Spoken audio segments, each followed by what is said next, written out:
É que lá eles fazem perguntas demais. Meu cliente gosta de discrição. Você entende isso? Não, nenhum desses carros vai servir pra mim.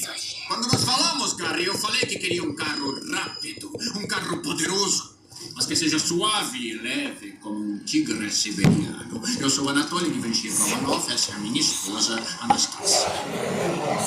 O meu critério é muito específico, tá bom? Quando eu girar a chave na ignição, eu quero escutar um... Mas vocês entendem que tem um extra associado a esse tipo de carro? Por mim tá tudo bem, senhorita Ticaressa. É dinheiro pra porra.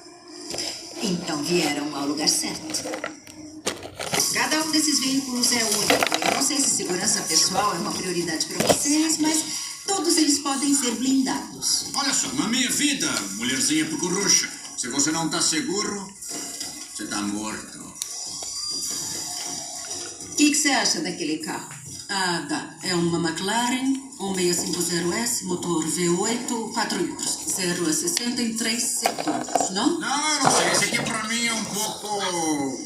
Puf. Não, eu quero um carro mais sexy. E que tal a Lamborghini? Esse carro não tá à venda, infelizmente. Não se faz de difícil pra mim. Bom, tiozinha, me dá a chave. Eu dirijo o carro, eu sou um homem sério. Esse carro já é de outra pessoa. A McLaren é um carro sério. Você devia dirigir, ia gostar. Pode acreditar. Mas espera. Que voz é essa? Se continuar, eu te mato. Relaxa, a tigrezinha ali tá nervado, cara. Até me só ter que dirigir a porra do carro. Então vê se não faz merda, Fred. Escolhe o laranja. Não. Foda-se, eu quero laranja. Eu amo laranja. Pensa que foda, vamos ver.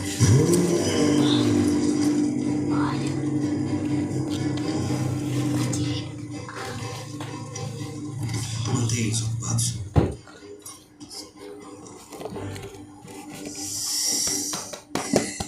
Ah, não, meu amigo. Eu sou um cara moderno. Eu dirijo. Ela dirige.